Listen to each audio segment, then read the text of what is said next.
Neville Goddard, 1965 lectures, Spiritual States, April 6, 1965. Tonight's subject is spiritual states, that the spiritual states of the soul are all eternal.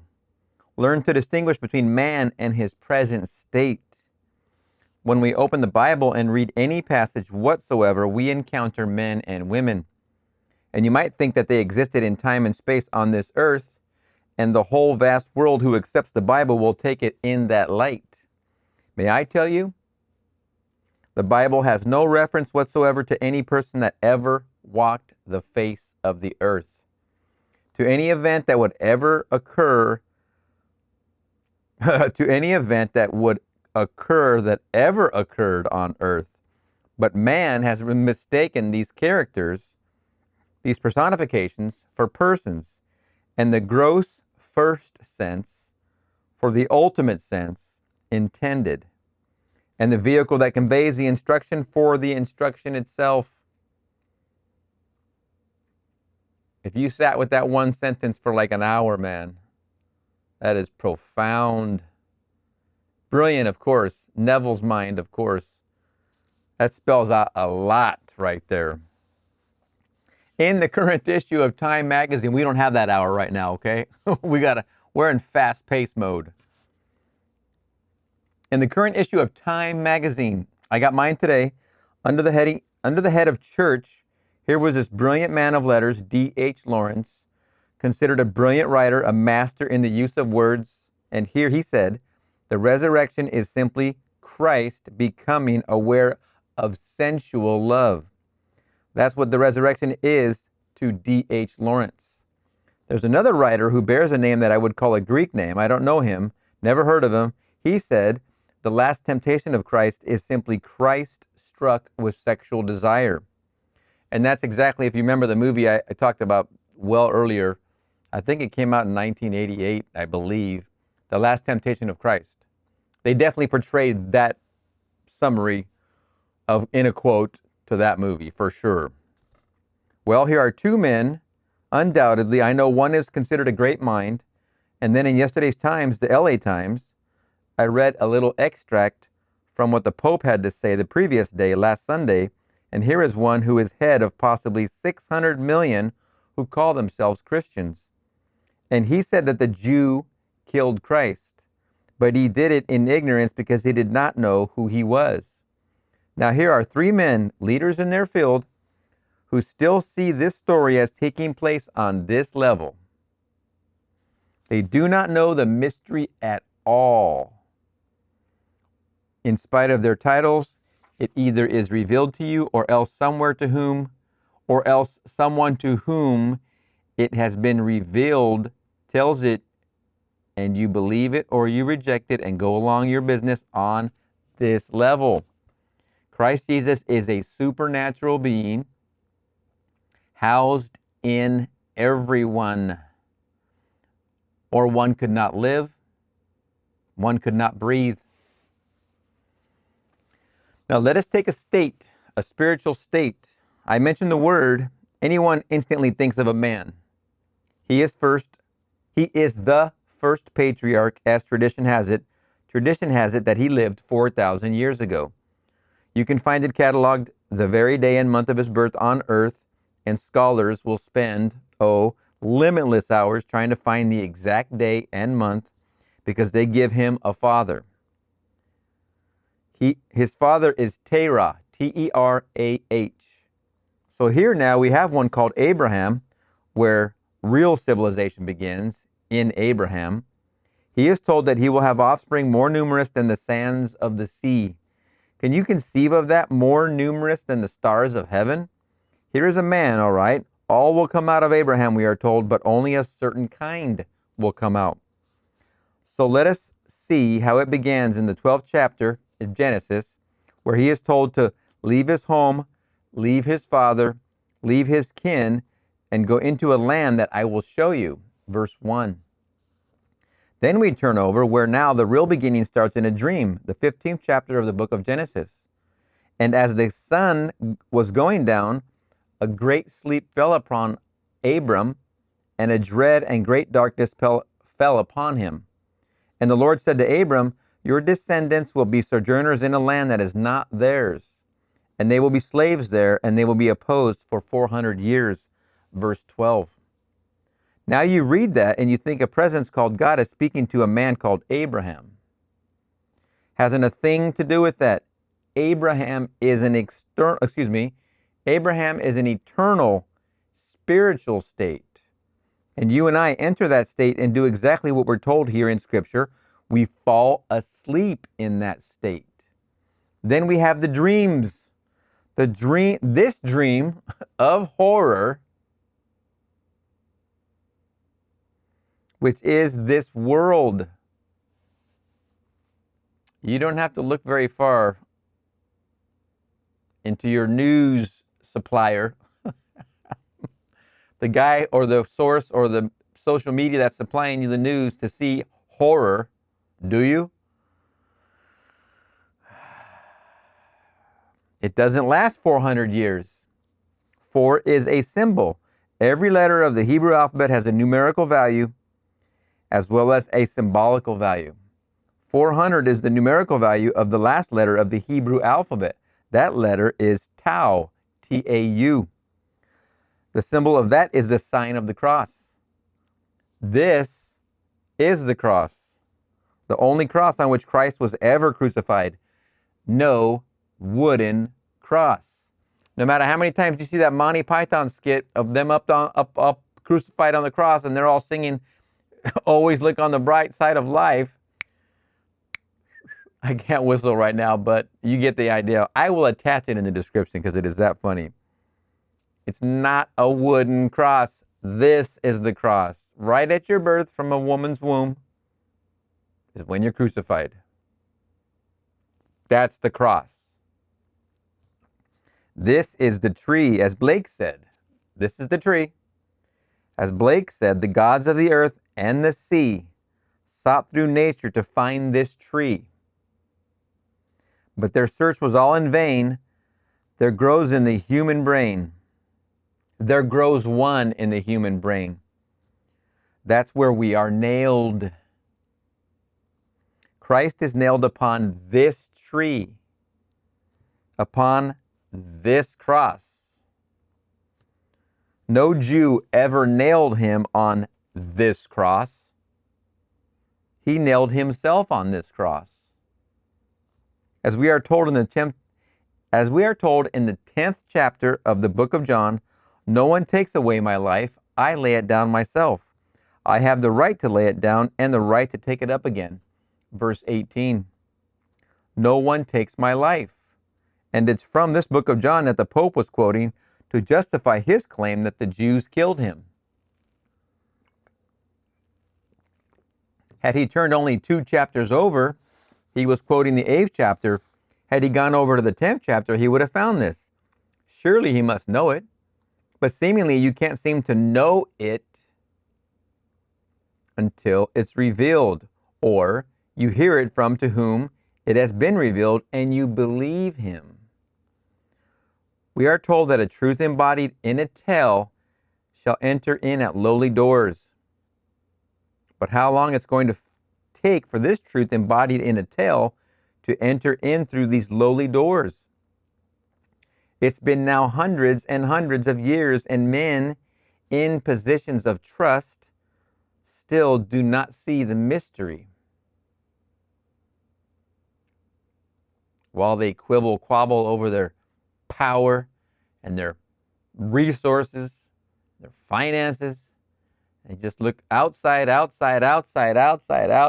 all they are doing. They're like, what is that, 7 eyes of God? Is that the third eye? Is the third eye tricking your fellow human, I think it was? There is some fascinating stuff to learn in the 7 eyes of God lecture. It's on the channel. Check it out. Blake made the statement in his vision of the Last Judgment. He said, it ought to be understood that the person Moses and Abraham are not here meant. He's talking about the vision that he saw of Moses and Abraham, and they appear in vision as persons because all attributes of God are personified. So when you meet belief, as Abraham represents belief, represents faith, you see faith personified. The essence of faith would be Abraham. My teacher's last name, Sylvia Abraham. She did author a few books if I haven't mentioned. The first, in our relationship together in the mid-90s, early 90s actually. I met her in the summer of 1991. She did my consultation in September of 1991. Whilst taking classes with her, I went up right off the bat, took numerology, took tarot, took palmistry, just fired them all out. And during the tarot class, she had an old self-produced comb-binded tarot book. And I inspired her to write that book and get it published. And she did. She wrote the book, got it published on Llewellyn. And I think it's called How to the Tarot, a Keyword System.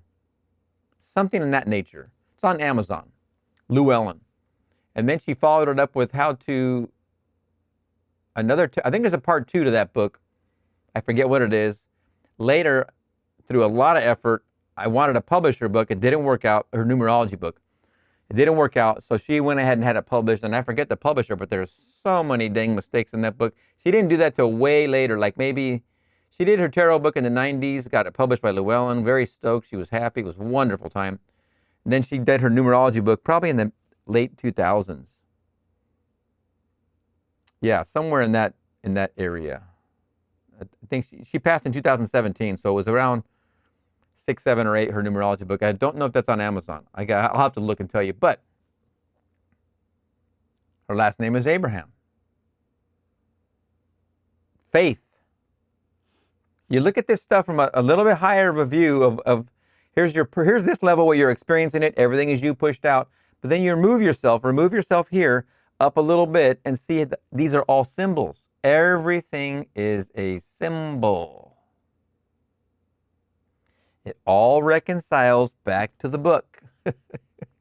Not just this book, but the book. The best instruction manual ever made, that Neville had the heart and the courage and the resilience and the fortitude and the capacity to interpret for all of us. A wonder to behold for sure. We are very, very, very lucky. These are all symbols. Raise up a little bit. Even Neville's a symbol. If you are here and you're learning to break this down and discover and peel open this mystery for yourself, you're going to realize sooner or later this is all a symbols game. It's definitely a drama. It's a stage. It's a play. But Neville's a great guide. I promise you. Abraham represents belief, represents faith. You see faith personified. The essence of faith would be Abraham. It's a man in vision, but the man only personifies a state of belief, a state of faith. Those two words also fall into the Pisces system, just so you know. I bought the pearl, no big deal, but I don't mind throwing this stuff out there, salt and pepper now once in a while. The word believe, I believe is the Pisces key word. Belief and faith are both the ones that are also symbolized by your feet. So this is a concept to just throw in there. You buy the pearl, you're at the Neville level. But down here where you have all that divination stuff, you have symbols. This is all symbols. I've gone through all those ranks and it's very fun. It was for me. But we don't need those symbols. We're over here already. So we're up on this bird's eye view level. But it's fun to understand what you're reading. They're all symbols. Each word is a symbol. So he calls upon us when we read his work, which is based purely on vision, to bear in mind that he is not speaking of the persons, that the individuals only are representatives or visions of the states of consciousness. Like I'm saying, this other level. These states of consciousness were revealed to mortal men in a series of divine revelations as they are now written in the Bible. He said, I saw these in my imagination. When you see them at a distance, they appear as one man. As you approach, they appear multitudes of nations. I know that's true, for I have seen it that way. I saw the one man. I saw the one man in radiant light and his heart aglow like a living ruby.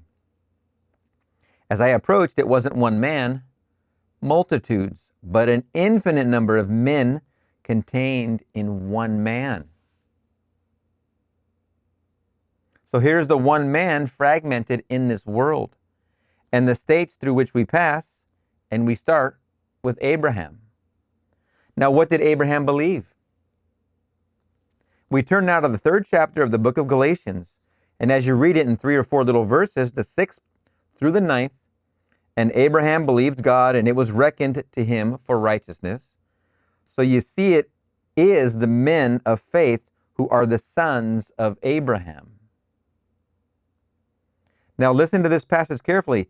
God preached the gospel beforehand to Abraham. The gospel, which if you take it in a chronological manner, came 2,000 years later. That begins our Christian era, this age, as it were. This age.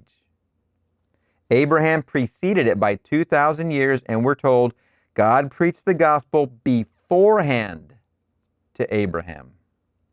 That's what Abraham believed, not a man, you, in the state of belief. The whole vast future is revealed to you, God's purpose, God's plan, and the purpose is realized at the end of a journey through darkness to light. And while you fall asleep in that deep, deep sleep where you have the appearance of death, the dreams come from within while you are dreaming, and this world appears. And they seem now to come from without and completely detached and independent of your perception of them. And yet your dream is causing every motion in the world. The whole vast world is but your animated internal self, and you're doing it in the state of dream. Then you come to the end of the dream and the fulfillment of what you saw in the beginning. For Abraham rejoiced that he was to see my day. He saw it and was glad. John 8:56. Abraham rejoiced because he was going to see your day. Why? You're not yet 50 and you know our father Abraham? Verses 57-58. Before Abraham was, I am. He's telling you exactly who he is now. This is a mystery, not taking place here. The grand being, his eternal name is I am. My name forever and forever through all generations. So if before Abraham was I am, he's identifying himself with the supreme being who preceded the state called Abraham, through which he, the supreme being, will now pass and constrict himself to that state and take upon himself the form of man, limit himself to that limit of contraction called man, that limit of opacity called man, and have these weird dreams of the night. For this is all called the dream of life, regardless of the time of day, because you don't know the cause of the phenomena. Therefore, you are sleeping at night. Then comes the day of the Lord when you awake from the dream. Supreme Being, as you know from the movie The Fifth Element, one of my favorite movies. I have the Blu-ray. I've watched it 1,000 times at least. And I now know what it's all about, considering everything we've read. And he finally slots in that phrase, Supreme Being. Abraham, so if before Abraham was I am, he's identifying himself with the Supreme Being who preceded the state called Abraham, through which he, the Supreme Being, will now pass and constricts himself to that state and take upon himself the form of man, limit himself to that limit of contraction called man, that limit of opacity called man, and have these weird dreams of the night. The Supreme Being is God, of course. You're reading between the lines. You saw that. But they did use it in a Hollywood movie, if you can believe it. And the whole purpose, that Fifth Element concept, which was very, very fun. The symbols throughout the movie are wonderful. Fire, earth, air, water. If you haven't seen the movie, I say pause there, pause this, go watch and come back. Fire, earth, air, water are the symbols of the stones, and I'm not going to throw anything out, but the true purpose is love. Now, we're in the 3D in the movie, of course. You can't deny that, but it is a very, very wonderful portrayal of this concept in a movie. It's not very many hit it, but that one hit it really well. What's the most important thing in the world? You will have to answer one day. Just kind of try and stamp that in there. So when you're posed the question, you will know the answer. Now, let us go back and take the symbolism. He was 100 years old when the promise was made. You think a man was 100 years old? It said he was 100, beyond the bearing and beyond the bearing and siring of children, and the wife with her at age of 90. It had long ceased to be with her after the manner of women, and yet a promise is, you shall have a child. For he said, you gave me no seed, and one born in my home is my heir. A voice said, he is not your heir, your own son will be your heir. He is not your heir, your own son will be your heir. And you're told they laughed. So when he was born, they called him Isaac, which means he laughs. Genesis 21, 1 through 7. Now, Isaac is not a child born of generation. Isaac is the shaping of the unbegotten. For God has no background. It's now the grand, like Melchizedek, where he embraced Abraham. Melchizedek has no father, no mother, no beginning, no end, no background at all. So it's the shaping of this that has no background in you. So when it's shaped in you, though, it takes form. It has no ancestor, for God has no ancestor. God is shaping himself in you, and that state is called Isaac. Thank goodness for the laughter, Isaac. My first cousin Isaac, he definitely has laughter. Laughter is in his bones. He's always laughing or getting you to laugh. It's a constant thing with him. I love it. I love him for that. So he was 100. Well, we go back now and see the symbolical value of 100. It's the 19th letter of the Hebrew alphabet. It's Kuf. You write Q-O-P-H. In a previous book, he pronounced it for us. That's pronounced Kuf, like K-O-O-F, Kuf. You write it Q-O-P-H. Kuf, the 19th. Its symbolical value is the back of the head. It is from this area that you come. You awaken in your skull at the end of the journey when the day begins to dawn.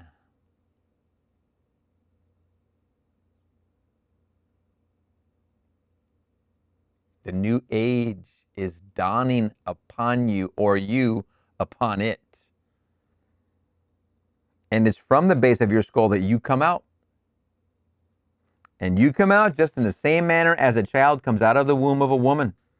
You come out inch by inch by inch.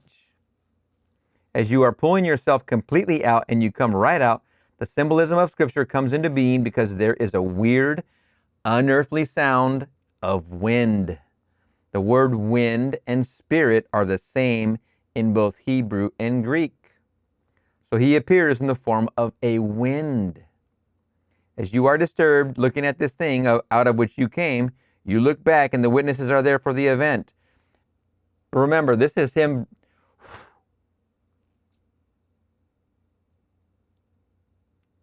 That's what's happening. The breath of God. Oh, man, if it doesn't wake you up. But you don't wake up. You don't want to stir yourself out of fear into awake, back to 3D. You want to stay with it. Push the fear to the side. If you're getting good at this already, in your dreams, keep fear at bay and just roll with the punches here. You have to. You almost have no choice. As told in Scripture, you look back and the witnesses are there for the event as told in Scripture. One witness finds the evidence of this birth, finds a little babe wrapped in swaddling clothes. Here is Isaac now, the Christ child. You don't know it yet. It's picked off the floor, placed on the bed. You lift it up in your hands, and the child smiles. You look into its face and ask the most endearing question, how is my sweetheart? It looks into your eyes and smiles, then the whole scene dissolves. It's exactly how it happened for me. The whole scene dissolved. But it came from Kuf, from the back of your head. The next letter, the 20th, would be Resh, R-E-S-H. And that would be most, blank space, from here, that would be the head altogether, and the whole head. But Kuf is the back of the head. That's the sign of it, the symbol of it. So the 100 does not mean a man of 100 years as you and I measure time. It's simply this sign of that state in which he was placed. And you and I are placed in the state of believing. So what did he believe? He believed the gospel, yet the gospel had not yet appeared. He was told and shown the gospel. Abraham rejoiced that he Abraham rejoiced that he was to see my day. He saw it and was glad. He saw it as it was revealed to him before the journey began. So it was revealed to you before the journey began, and everyone is in that state. So the 400 is the cross, the 100 is the back of the head, and Abraham is only a state, an eternal state that everyone must enter to start the journey. And the end of the journey is the resurrection, the birth, the discovery of the fatherhood of God, the ascension, and the seal of the Holy Spirit upon the work that is done. Those are the 4 mystical events, experiences. 6, if you will, if you break 2 of them down into 2, but it's 4 major. And everyone should have it. Everyone will have it. But you start with Abraham, just a state. Either you accept it or you reject it. You believe it or you don't. If you believe it, you're in the state of Abraham. So all these characters that we think are persons are not. Yet when you meet them, they appear as persons. That's in vision. That's in your dream state. They will appear as persons, I promise you. There's no doubt. Even the babe in swaddling clothes is a babe in swaddling clothes. When you see Abraham, you see this looking far off into the distance, as though he saw eternity in his eyes. But it's a man when you see him, and yet you know it's a state. As you come close, they all take on forms, and you take on forms, but they are only states, infinite states, and they are permanent. Now we can take this spiritual lesson and put it into practice here in this world. He fell asleep in a state called Abraham. It said Abraham fell asleep. Now the one who enters it, he falls asleep. And so it's totally that manner. So tonight you can fall asleep in a certain state, and when you feel the reality of the state in which you fall asleep, trust it. You're not going to find when you wake tomorrow morning that you are actually in that crystallized form, but trust it. Remember what you did. Believe what you did. And then go through the night where you don't see any evidence to support it. You see nothing to encourage you, but you know what you did. Keep on doing it. In your mind's eye, fall asleep in that state. But see that you're not falling asleep in another state. Your mind may wander. Bring it back if it takes you 100 times until you can fall asleep in a state. As you fall asleep in a state, that state is going to unfold in your world. The state of health, or the state of wealth, or the state of being wanted, or the state of being unwanted, the state of being poor, any state, as you fall asleep in the states project themselves on the screen of space. Whatever state you fall asleep in gets projected. What you're seeing now is what you fell asleep in. Whatever state it is you're in, as you see it, You fell asleep in that last night. Today's projection is the past. Stop living in the past. It's all now. You must persist, persist, persist, and focus on the state you want to be, the man or woman you want to be or perceive yourself about to be, could be, are going to be. You are it. Most profound sentence, listen to it again. The state of health or the state, as you fall asleep in a state, that state is going to unfold in your world. The state of health or the state of wealth or the state of being wanted or the state of being unwanted, the state of being poor, any state, as you fall asleep in the state projects themselves on the screen of space. So the same spiritual lesson can become the most practical lesson in this world of Caesar, while we wait for the grand thing to appear in our world.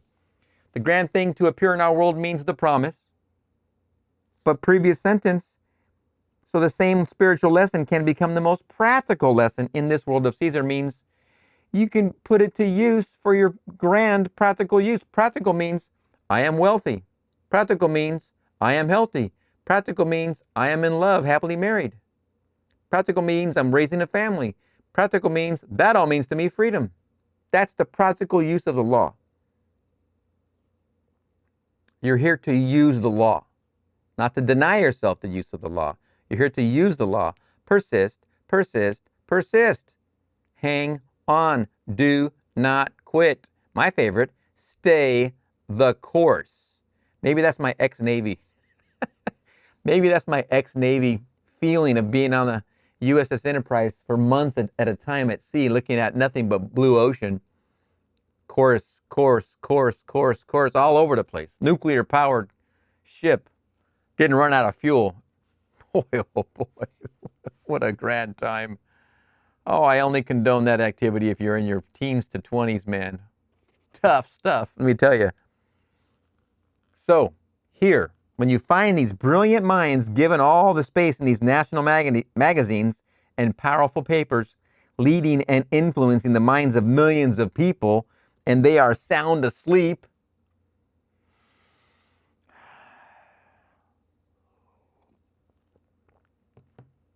excuse me, I'm beside myself. The blind leading the blind. But here we are waking up. That's okay. I was a blind follower, so I'm not begrudging it. And a blind leader. I'm not begrudging that either. The last thing I would ever want to discover is that I was blind and leading blind. I consider myself awake and leading awake, or awakening. You say that in the presence of a believing Catholic, and he would slap you because you dared to say something about his Holy Father.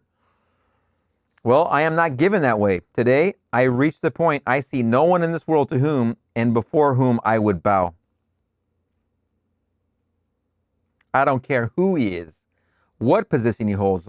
Let me hear from his lips the story, the only story in the world. The story of the gospel. Listen carefully to his interpretation of it and see what state he's in. That'll reveal it all right there.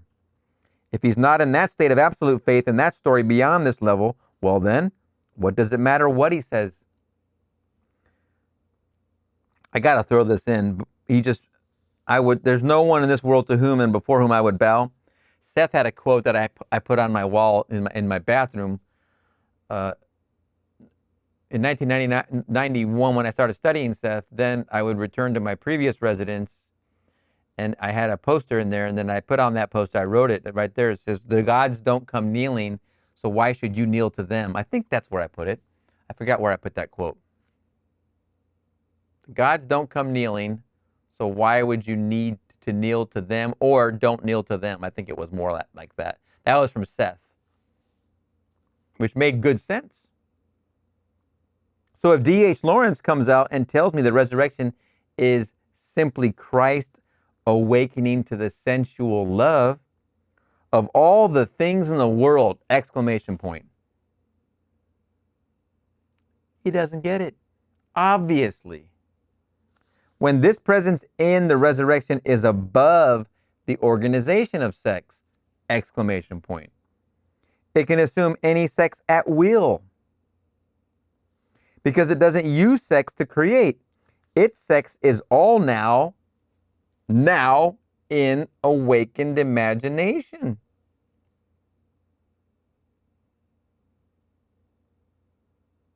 I bought a book from my teacher. I'll have to throw this in. We came back from Seattle to visit. She still had her bookstore open. She closed it, I think, in latter 1999. We might have been in her bookstore visiting in 98 or 99. I bought this book called The Perfect Couple. She told me as I purchased the book from her over the counter, I had my girlfriend / soon-to-be fiance or wife in the moment, I forget. Sylvia tells me, you read this book, The Perfect Couple. Forget the author. She goes, you read this book and you won't be having sex again. And I looked at her and I go, what? Here I am with my fiance, future wife, or wife in the moment, and I'm thinking to myself, what are you talking about, man? We are like two magnets, two peas in a pod. This is never going to stop for us. Well, now, as we hit the 6th decade and rising in consciousness, you do get to an understanding in this consciousness that when this presence in the resurrection is above the organization of sex, exclamation point, it can assume sex at will, any sex at will. Because it doesn't use sex to create, its sex is all now in awakened imagination. See, but I have a friend and we always joke about the jangling keys you put in front of a baby and they're like, wow, look at the lights. Well, it seems to us, we laugh about being in our 20s, 30s, 40s, because it's like those jangly keys and sparkly things are always like, wow, look at this, look at that. So goes the concept of procreation. It's like a jangly key in front of the baby's eyes. It's like distractive. It's that chase. It's that urge to be creative. In this organization of consciousness, your creation is taken on a whole new octave, a whole new timbre of creativity, infinite. If you're looking at how you create an experience, that is above and beyond procreation, which is the physical form of creation. We're talking about the spiritual form of creation, and then you see the event unfold before your eyes. Now, if you could teach that to a young child, that spiritual form of creation, they're already creative as all get out. You give them finger paints, you give them anything, Play-Doh or a Play-Doh, I think it's called. You form shapes they're all infinitely creative. We come in infinitely creative spiritually. Then, of course, we don't want the species to die out, so we go through this procreative phase. But if we're taught, I think, about our creative faculties, this spiritual level type, like reverence. I love when Neville said about teaching a child reverence for a flower, reverence for a bug, just the tiniest creatures, and seeing the value in them. For a father or mother to teach their very young child, the toddler, to go out and to never do harm to a bug, to never do harm to a flower by just pulling the petals. That kind of reverence, that kind of creative appreciation and understanding and love for your world, taught to a toddler, oh my gosh, and a young child, oh my gosh. What wonder out of that imagination soon comes. Wow. Wow.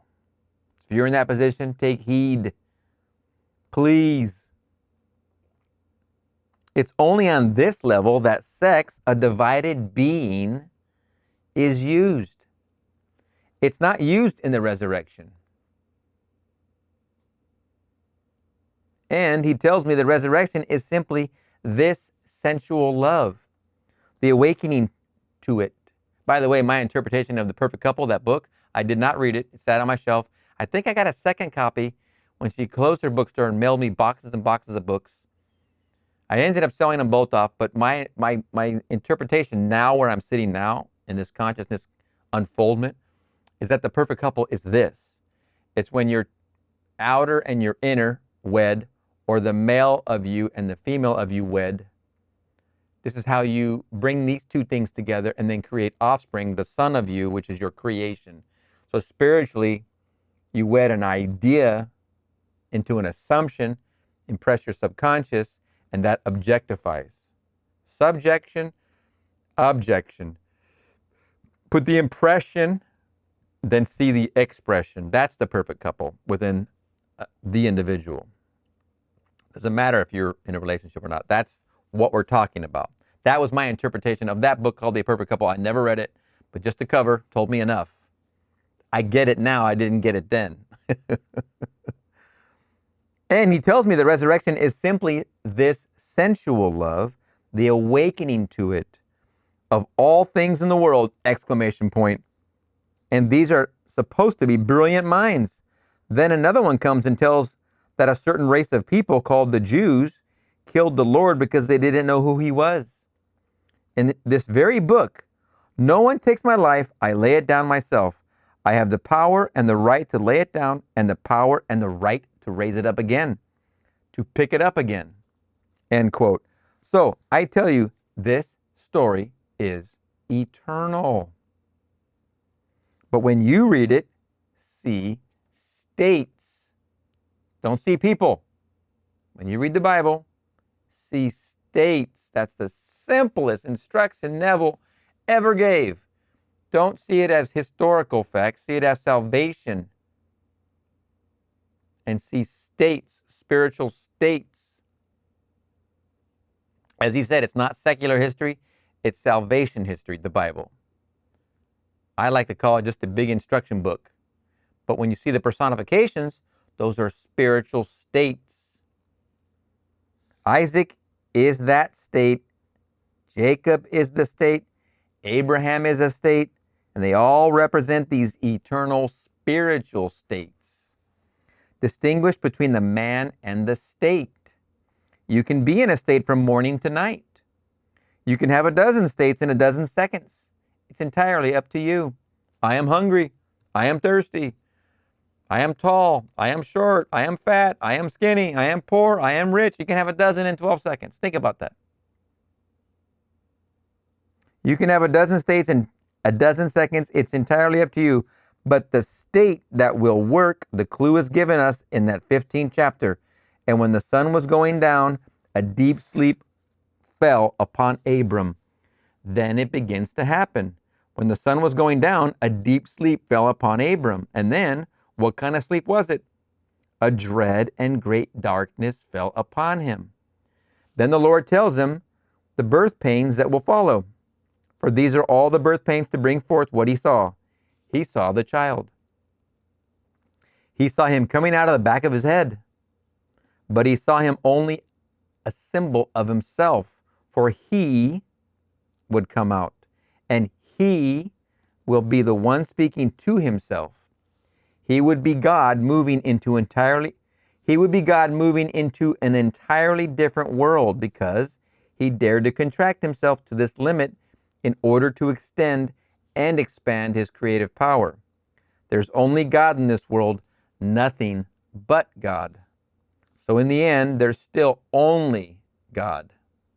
We have 10 commandments, haven't we? And yet literally the word commandment simply means word. So there are 10 words, literally. So we find the 10 commandments, he broke every commandment, but not the 10. Take the 10 words that form the 10 commandments and you find the great commandment. When he was asked which is the greatest commandment and he answers, here's the test question. Hear, O Israel, the Lord our God is one Lord. Deuteronomy 6:4. Add them up, 10 words. That's the great commandment. That's one new to me. Hear, O Israel. Hear, O Israel, the Lord our God is one Lord. Add them up, 10 words. That's the great commandment. The minute you turn to another could kill me, another could help me, another could do this, I have another God, all that is being done unto me, I am doing to myself. You bring me fortune or misfortune because I am doing it to myself.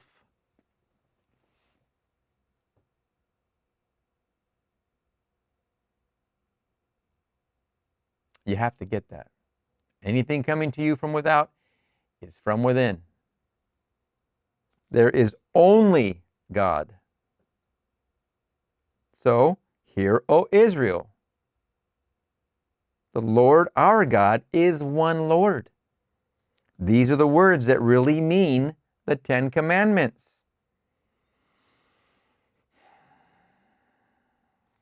So every commandment he broke, those are written out in long words. There isn't one he didn't break. He broke the Sabbath. He said, "Who is my father and who is my mother?" Did he not break that commandment in his speaking of his father and mother? There wasn't a thing he didn't do. So when it happens in you, it's not the 10 that people speak about, but the 10 words that you must keep forever locked in your heart. That when he says must, I need to knock on the chalkboard or knock on the desk. That's not Tony, Orlando, and Don talking, all right? That's you must keep them forever locked in your heart, repeating, "Hear, O Israel, the Lord our God is one Lord." And any temptation to turn to another, then remember the great commandment. Hear, O Israel, the Lord our God is one Lord. When you take it and break it into meaning for us, the word translated, the Lord is I am. The word translated our God would be our I ams. For all our I ams together, it forms only one I am. So when you see him at a distance, one man, you approach, comes close, multiple nations, all the I ams contained in one I am. The Lord our God is one Lord. What a breakdown.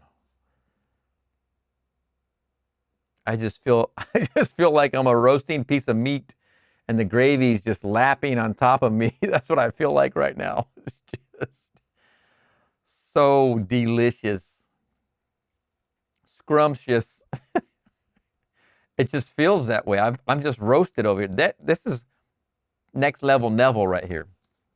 So here, you can take it this night and try to keep it in mind so that you will not go astray concerning these characters. When they asked the question and they were told it was not for you but for us that you did this service. These are states. And so when the prophets of old inquired about this person or this time when they prophesied the coming of Christ and prophesied of the subsequent glory of Christ after, of course, the tribulation, and they were told they were serving not thousands, but serving us.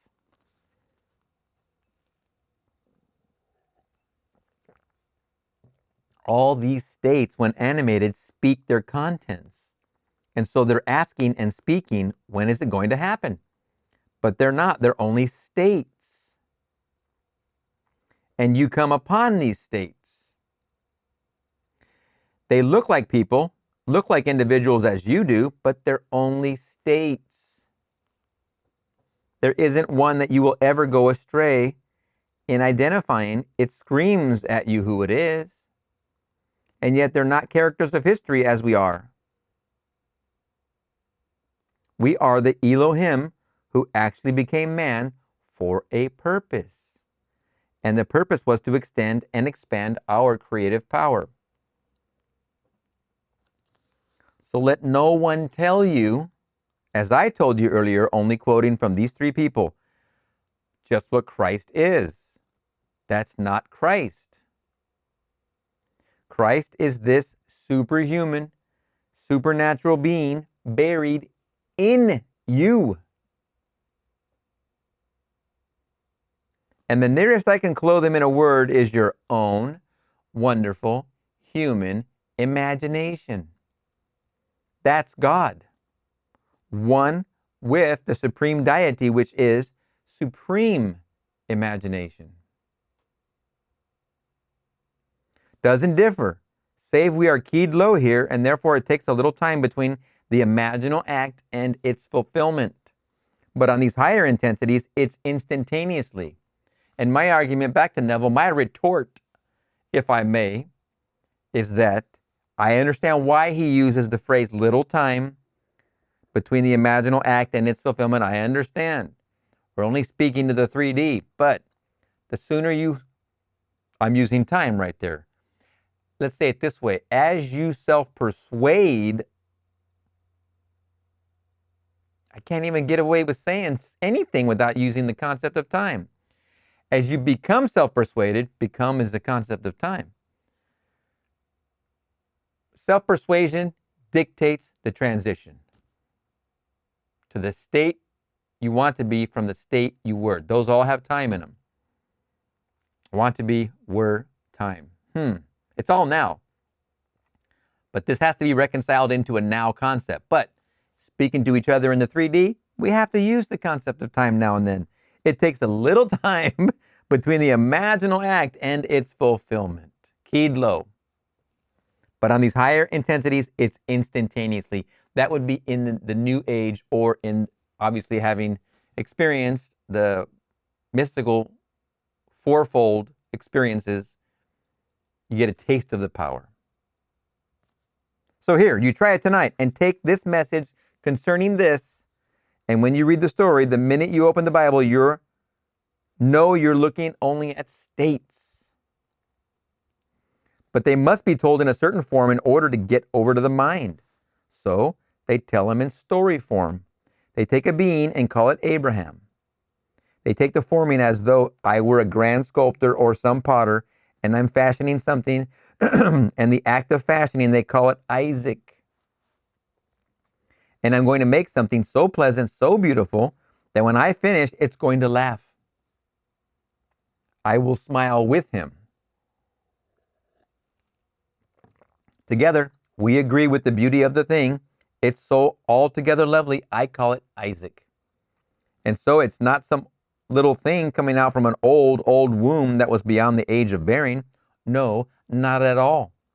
It's simply coming out of the mind womb, my own wonderful human imagination. And so I fashion something. I see it clearly in the mind's eye. And then when the sun begins to fall, a deep sleep envelops it. And in that sleep, in that state, I sleep. When I seemingly wake tomorrow, I'm not awake. When I wake tomorrow, it's nighttime. There are still confusions. All these things are the birth pains. But it's coming to pass. It's coming to birth. And finally, that thing will actually be born in my world and I will have it. But I'm still asleep. I can't tell anyone the shock to live for 50. Well, that happened in 59, so 54 years old Neville was. I was born in 1905. So 54, to be here for 54 years, believing that every morning I was awake. The same timeline in my experience, by the way. And at night, when I went to bed to sleep, I slept, had dreams. The next day I woke, went about my normal duties, and that night I slept again. And to find out after 54 years that I had been asleep all the time and didn't know it. So for me, the latter end of my 54th year, before turning 55, is when my coof, the wind experience. Right before I turned 55, yeah. Right? Let me do the fast math, I'm sorry.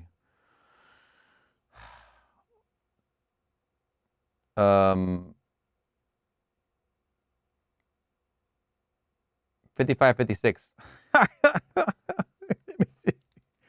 What would that be? That would be 2022. Let me do the math. Oh, 56. For him, it's 54. Yeah, 56 for me. Yes, correct. And to find out after 54 years that I had been asleep all the time and didn't know it, one night to find that this intense vibration, this electrical charge beyond the wildest dream is placed upon me, as though someone took a wand, a magic wand, and placed it to my head, and then just kept it there, and I'm waking for the first time in 6,000 years.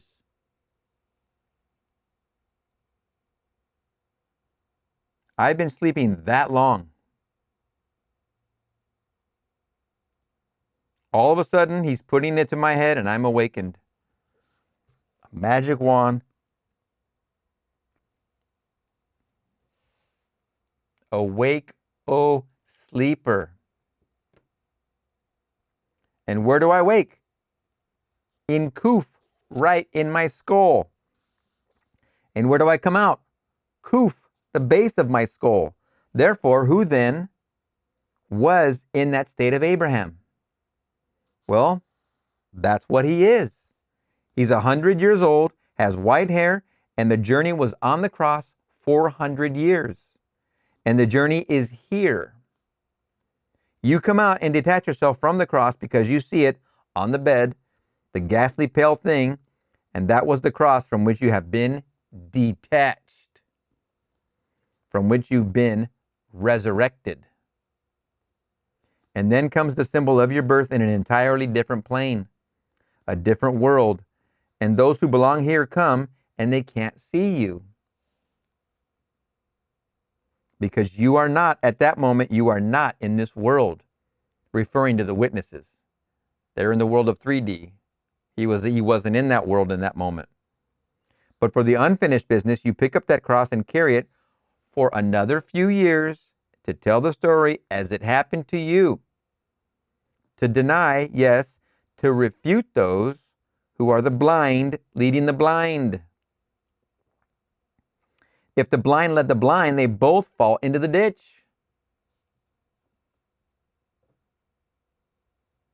And you can be blind as a bat and be the leader of 600 million, you know. Let no one tell you that because you have medals on you, or that you wear crowns made by human hands, or that you have honors heaped upon you, that you are awake.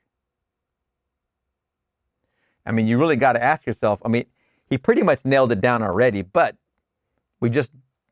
I don't know how they do this. They elected, I believe, a new pope.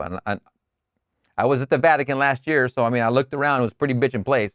Don't get me wrong. And I was raised Catholic, so I say all this in jest, but I wonder, has the mystery been revealed? And do anybody on that panel who are in the running to be elected to the Pope, I forget the titles of these. We just watched those Tom Hanks movies recently, but I forget the titles. Excuse me.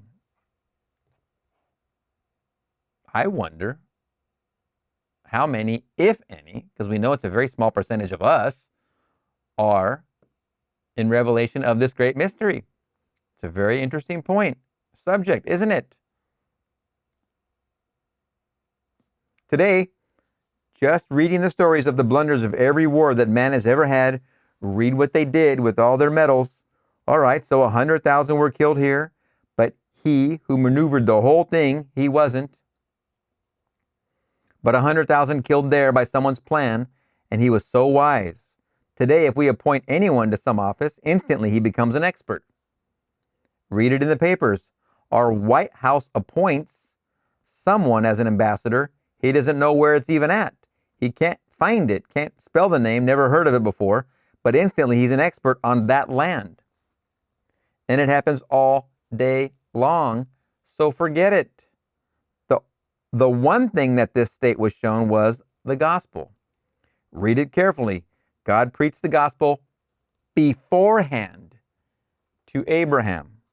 That's what he believed. And Abraham believed, and it was reckoned to him for righteousness. Galatians 3:6 and 8. Righteousness is defined in my dictionary as right thinking. And so that's right thinking, to believe the most unbelievable story in the world, that you, a man, can be born and be self-born out of your own skull. You have no womb and you are self-impregnated. You must be self-impregnated because when you come out, you know that's you. No change in identity, it isn't another.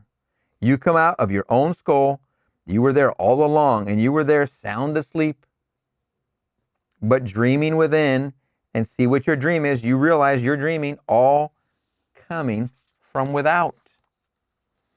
And it was a horrible dream. For you're told, the horror, a dread and great darkness fell upon Abraham. Who can deny he hasn't gone through, or may be going through, or will go through the horrors of the world? So this is the dream of you.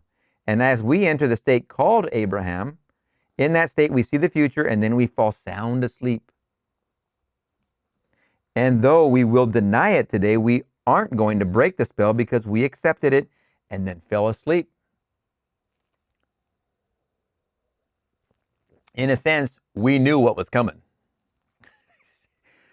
Who remembers, or the last time you rode a roller coaster that was an insane roller coaster? Not really totally crazy, but roller coasters are a heck of a thing.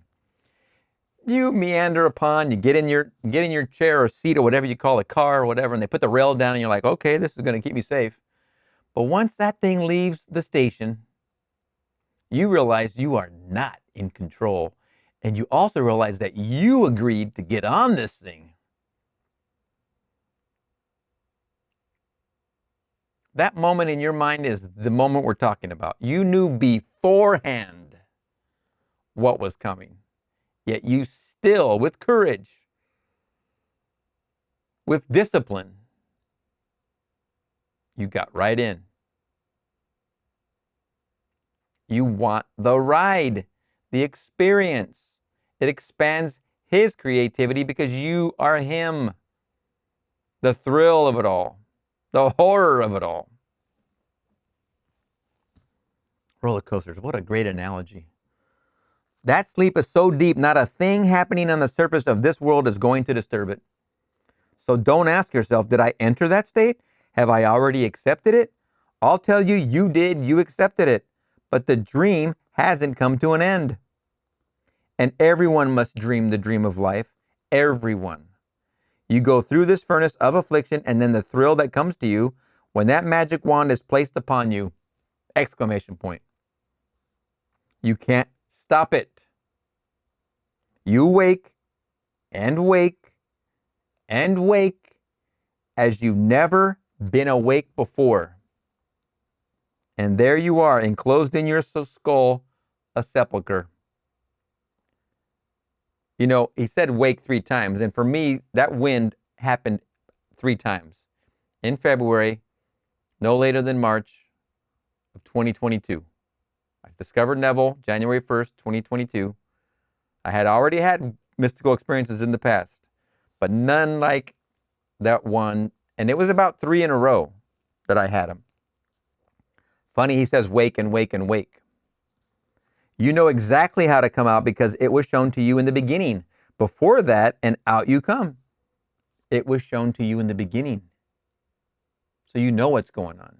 You already have the awareness of what is happening. There's no need to fear. Out you come, coming through the base here, which would be the base of the womb. Then on the heels of that, one after the other, they come, because the Exodus is always associated with the brazen fiery serpent. When man is about to depart from Egypt, then comes the serpent lifted up on the rod, and you see it. Then you take with you the blood of God, and you know it's yourself. And you take it right through the curtain that no man on earth can go. For the tabernacle was built, an outer and an inner, and there were 3 degrees of access to the inner. The outer they didn't come near. The priest could come only to a certain point to the presence. Then came the high priest once a year with the blood of calves and the blood of goats, but he had no other offering. and it was adequate, and it wasn't adequate. Then comes your experience, and you take your own blood, and you take it through right up into the kingdom. And so that's the grand sacrifice. And the only acceptable sacrifice is yourself, torn from top to bottom, which reveals the blood, golden liquid light. You mingle with it, fuse with it, you're one with it. And then up you go like a serpent into the kingdom of God. Still animating this for a little while to tell the story. And tell it as clearly as you can so others may hear it and pass it on. To, in some strange way, lessen this peculiar dead concept that they have of the greatest mystery of the world. I'm going to repeat this last sentence. And tell it, you mingle with it, fuse with it, you're one with it, and then up you go like a serpent into the kingdom of God. Still animating this for a little while to tell the story. And tell it as clearly as you can so others may hear it and pass it on. To, in some strange way, lessen this peculiar dead concept that they have of the greatest mystery in the world. That mystery is the instruction book. We are here together, you and I, unfolding that mystery. Of all the things to have said and gone into print, ! These were lifted from the books of these two men. It isn't that they were overheard at some cocktail party. These are in print. So you can actually go back and find the book. A man said in his book, and he is a great giant of a man, judged by human standards. You can read yesterday's morning's Times and see what the Pope said. I didn't misquote him. In fact, I've been kind, because if you read all that is there, you'd wonder if he really understands anything about the mysteries. You would wonder if you read it. I don't say this because I'm critical of his faith. No, it's the same faith, but one is understood and one is not understood. Now let us go into the silence.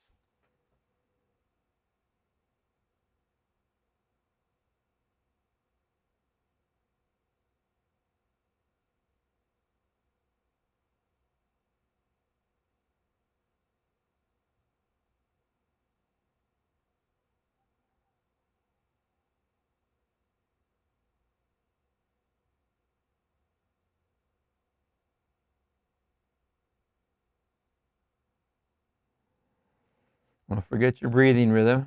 Bring it to an apex, bring it to a high point, and let it explode on an inhalation.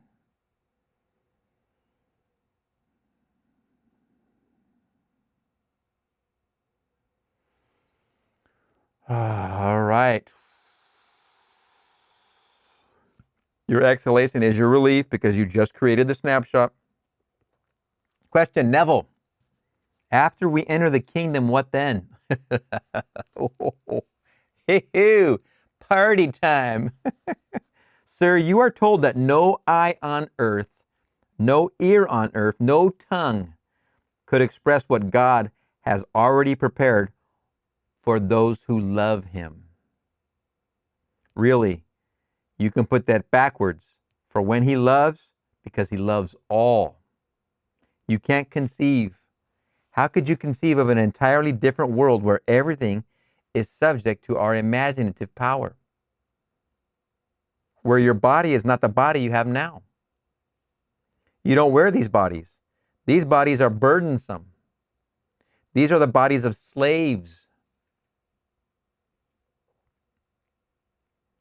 I'm enslaved by its every desire. I have to gratify its desires. So I'm a slave. It enslaves me. But not the body of light, which you're told is the body of Christ. It's something entirely different. Being raised as a Catholic, as I said recently, when we would go up there to receive our communion, the priest would say the body of Christ, and he would give you the bread. Communication is not cumbersome. Suppose I thought and you saw objectively exactly what I think, that I do not need to communicate in this laborious way with my words. If I wanted a certain color red in the form of a book, the color, the shade of red, accompanies my thought. There would be no doubt in your mind what I'm thinking, would there? If I can use words and you can misunderstand me, but if I can project on your mind exactly what I say, what I think, then there is no misunderstanding between us. Is there? But here is the clearest thought and the greatest command in words. Still, they are misunderstood. But there is no misunderstanding, blank space. Question. Neville, would you explain in the 2nd and 3rd chapters of the Song of Solomon, I charge ye, daughters of Jerusalem, that ye not stir up or awake my love until he please. Solomon 2:7. I think that's obvious, Bill. It's a beautiful love story. I find I get the most out of that by starting with the 8th chapter, the last, and going backwards. The sister, start with the sister and then go back. But establish that first in the very last chapter, then go to the first. That's very fascinating. Neville's revealing how he studies the Bible. It's not backwards and forwards. It is in the order that makes sense. Very fascinating. But you do not stir up, my love. First of all, we attempt to stir up, as we say, rouse thyself. Why sleepest thou, O Lord? Awake. Psalms 44:23. So the attempt to rouse God in man, but you aren't going to hasten the growing of that something within man. It takes that length of time. As we are told, the vision has its own appointed hour. It ripens, it will flower. If it be long, then wait, for it is sure, and it will not be late. Habakkuk 2:3. Just like my birth in this world, it has its appointed hour, and the appointed hour for the shaping of the unbegotten in man, which is Christ, has a certain time. So you aren't going to stir me to the point where you are going to bring on a miscarriage or premature birth. It's going to come in its blank space at a perfect time. Question, blank space. The 19th Psalm and the 119th Psalm. The whole chapter is about them, and I looked into the concordance. Well, the 119th Psalm, that would give you the entire 22 letters of the Hebrew alphabet, even the blank space letter. If you take the King James Version, they put the letter at the beginning of each, and you notice that each verse reveals the same letter. In our language, it isn't a translation that begins with the same letter, but the Hebrew, it begins with Aleph, Beth, Gamel, Daleth. At the first of each, little 8, with 8 verses to each. They go through 22 letters. There are 5 finals, but they don't use 5 finals. They're only repetitions. They augment a number. But the original still is the permanent 22 letters from Aleph to Toph, T-O-P-H. If I'm mispronouncing and you understand Hebrew and pronounce it properly, great. That's wonderful. Share with me. Put it in the comments. I know I'm mispronouncing this because I know it's a tough one. The 119th Psalm gives you the entire Hebrew alphabet. Question, in the 19th Psalm, there are 6 of the blank space, not ... Answer, well, it's first of all, the Bible is the mystery of mysteries. It is not secular history, it's salvation history. All the difference in the world. But when man tries to give it meaning here on this level, they refer to a person like a Jacob who said so-and-so and an Esau who said so-and-so. They're missing the point altogether. Yet they put it in story form as you go to a play. You go to a play, the author puts his thoughts into the mouths of his characters, but everything you heard there is in one man's mind, the author. I don't care how many characters he introduces on the stage. And they get all the credit. They get the big money. The director gets something else. The other fellow gets the whole thing.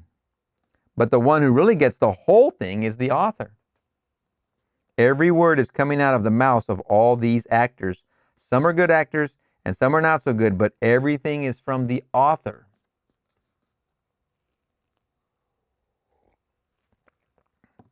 Did you see that thing last night? It was a very nice one. I rather liked it personally, maybe because I dream a bit.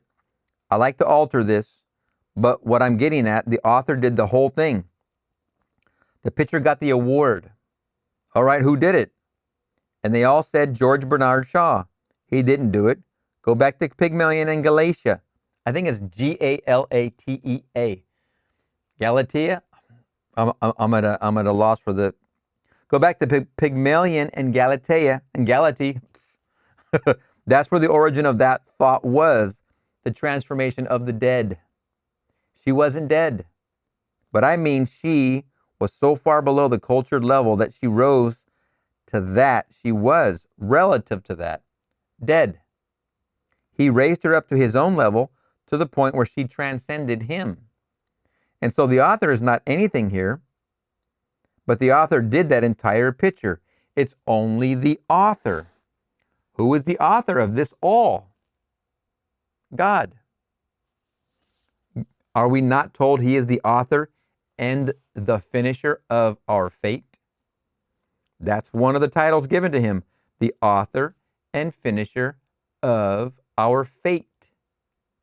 It is he who began the good work in us, and it is he who will bring it to completion.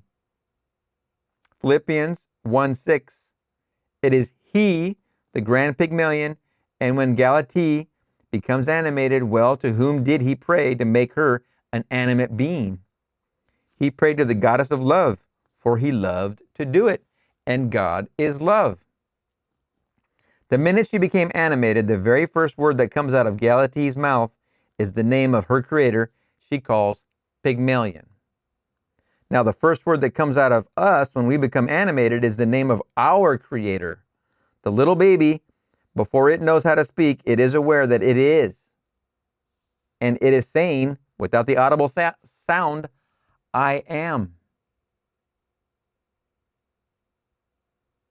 That's the name of its creator.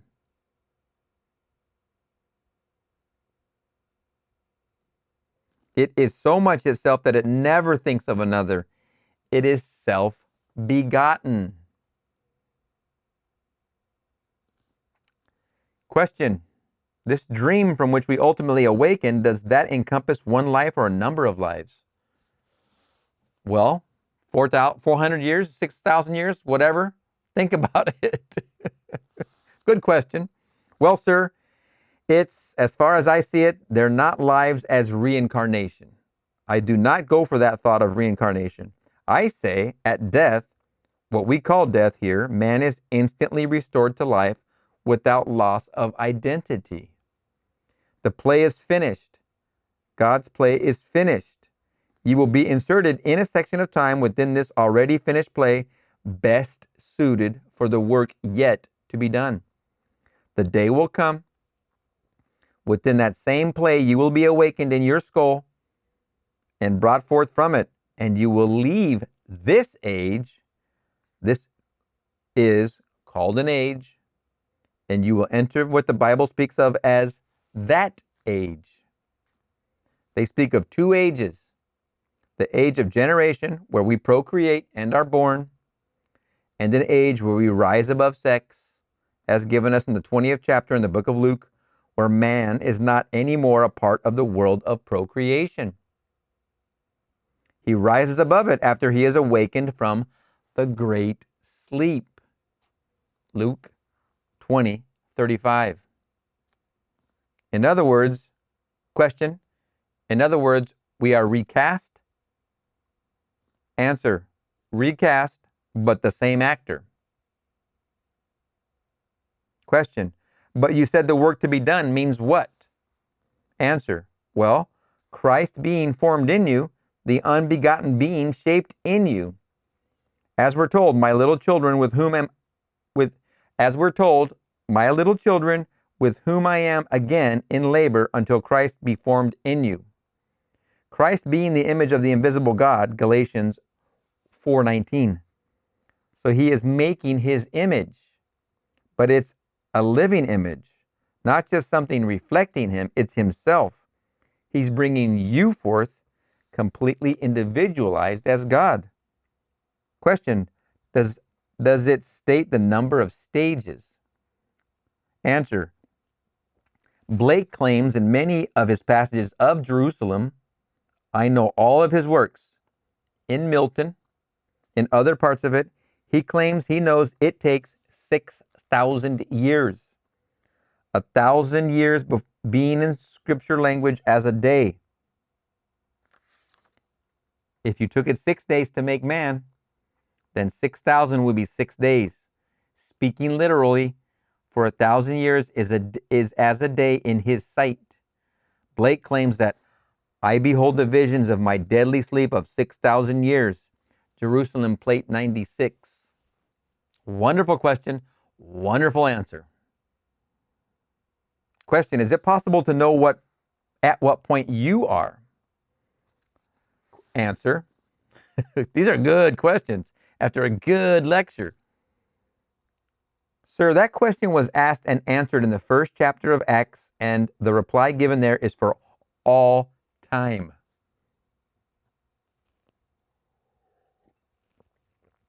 I hope Neville's not getting impatient this evening. I don't think he is. But, quote, it is not for you to know the times and the seasons fixed by the Father by his own authority. Acts 1:7. But wait for the promise of the Father, which you have heard from me. And that promise is the promise of himself. God gives man himself. And there is only one way you will ever know that God really gave himself, when God's only begotten Son appears before you and you know he is your Son. You look right into the eyes of this most heavenly youth and you know he is your Son. And he knows you are his Father. And you have no inkling of it until that moment. And yet it seemed he was always your Son. And that Son is David. David of biblical fame. Thou art my Son, today I have begotten thee. Psalm 2:7. He comes right before you after an explosion of your head, seems to come out of you, where he was buried in you all the time. He put his Son into you, and the Son will be brought forth to call you Father. If God's Son calls me Father, then I know who I am. So we are told there's no way in eternity that he will ever know the Father save through the Son. No one knows the Son except the Father, and no one knows the Father except the Son. And anyone to whom he chooses to reveal himself or reveal the Father. Matthew 11:27. He can't stop the revelation when the time is ripe, because you're going to explode like a flower. The moment you explode, here comes this wonderful being standing before you, and you know the relationship. There's no doubt in your mind as to who he is and who you are and the relationship. Question, inaudible.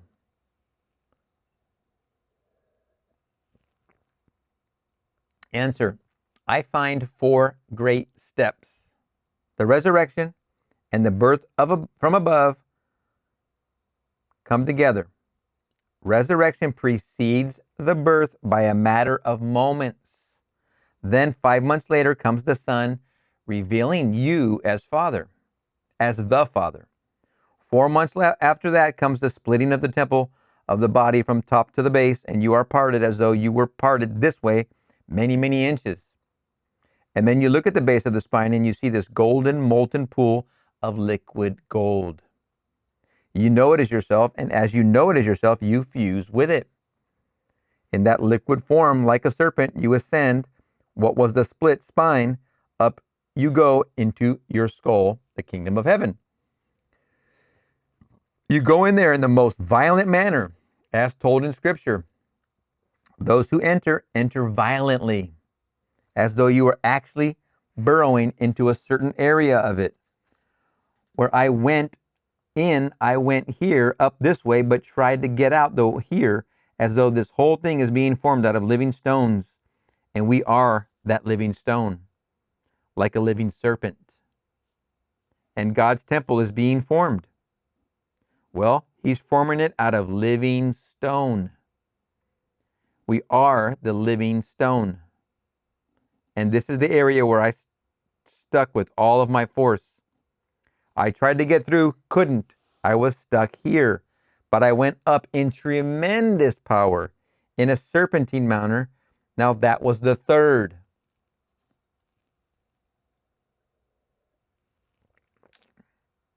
And the fourth one, when the dove descends and smothers you with affection, that came 2 years and 5 months later. 2 years and 9 months later really came on the first day of January 1963, and it began on the 20th of July 1959. So from July 20th, 1959 to the 1st of January 1963, that's when the dove descended. And so these four great mystical, well, you can tell January 1st, 1963, when we did the 1963 lectures, he was off to the promise races. I mean, to tell you. We are in 1965. Those 63 were definitely promise-rific, and he hasn't stopped, obviously. And so these four great mystical, supernatural experiences, and they're all supported by the Bible. So they're all supernatural. They aren't here at all. So when I dreamed what the Pope said and what the other fellow said about things here, they don't know. They just don't know. And when you go before friends who are ardent Catholic, they try to justify it. And what can you say? I would justify any mistake of my earthly father. I wouldn't have anyone criticize him in my presence. I would justify his mistakes. So they don't understand me. So the children of the Pope here, because he's the great father, they justify him too. So I can understand why they justify him. Because I would justify my earthly father. Let anyone criticize my mother. She's been gone since 1941. I wouldn't stand for it. She is my mother in this sphere, and so she will always be in this sphere, my mother. And so whatever she's ever done, and I can't conceive of anything that she could have ever done of which I would be ashamed, I know of nothing. But if anyone would tell me anything, I could outbox them.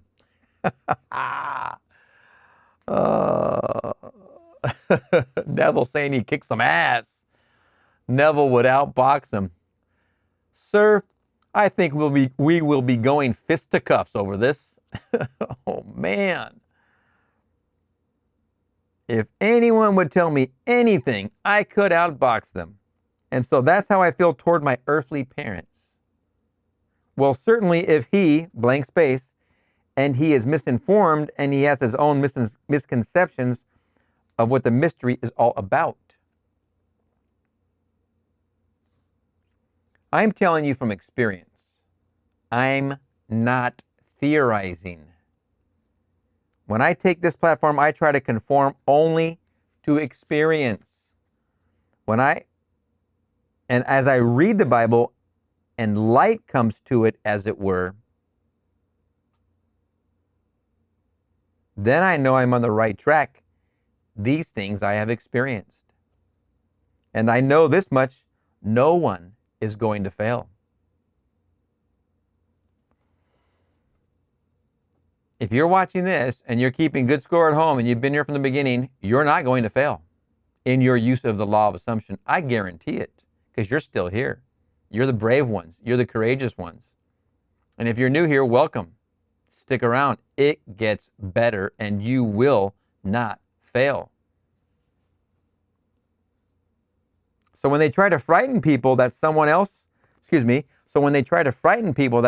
going to fail and that millions will simply be going to some furnace, blank space, this is the furnace. This whole thing here is the furnace. The boys in Vietnam tonight, isn't that a furnace? The boys in Korea, the boys in the Second World War, any war is a furnace for those who are in it. And the man who can't pay his rent tonight, isn't that a furnace when he's faced with being dispossessed? He has children to feed, and there aren't any things in the house to feed them. Isn't that a furnace? There's no greater hell. This is hell here.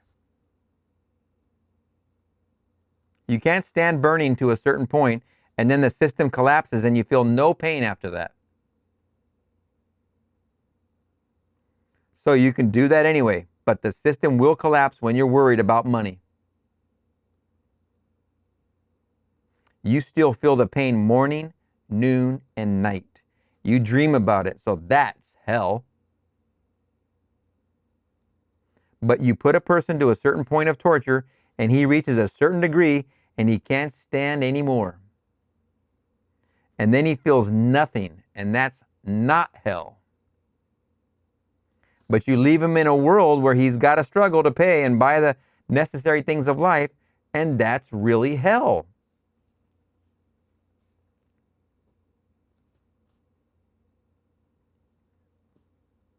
Remember, that's a state.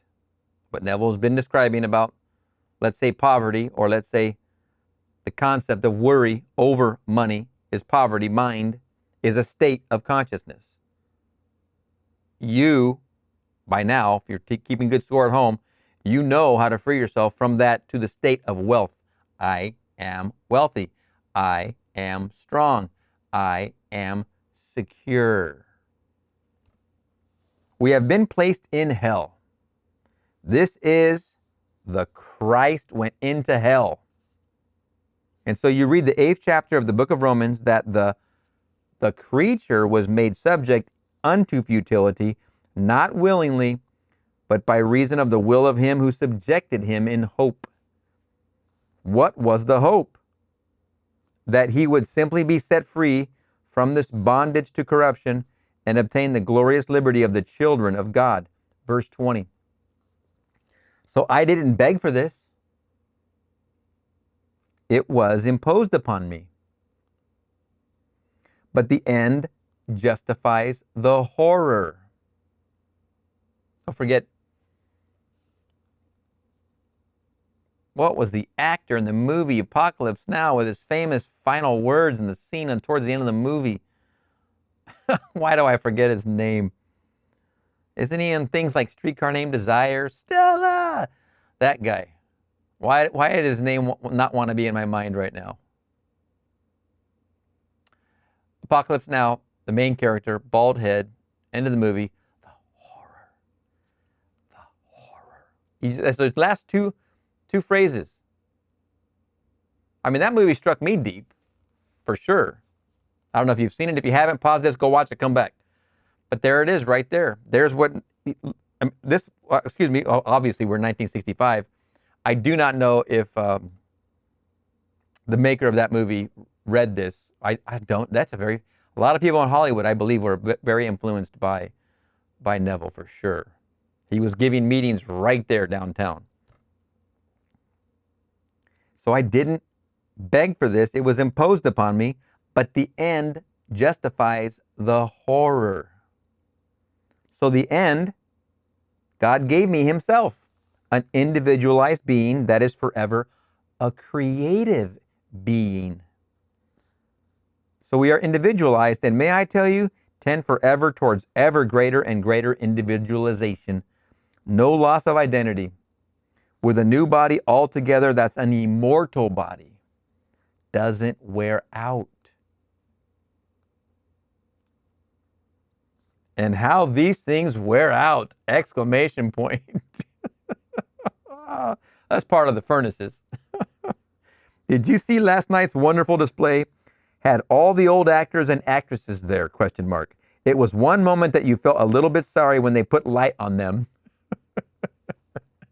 I am sure he's talking about silent screen era actors in 1965, because that's only 30 years before, right? Over 30. Actually 35 to 40. But you remember them when they were young and gay and wonderful. And they were all together at your age. And you remember them all. Now all of a sudden the cameraman would pick up this one, pick that one, and you felt a little bit sad. Tape ends. Oh.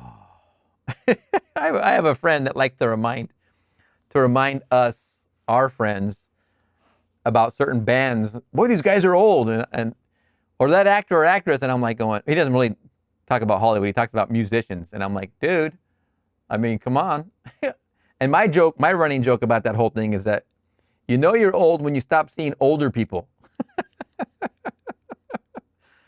Ah, levity. Take it when you can get it. What an amazing lecture, man. Good golly. Spiritual States, April 6, 1965. We're going to see you in the next one.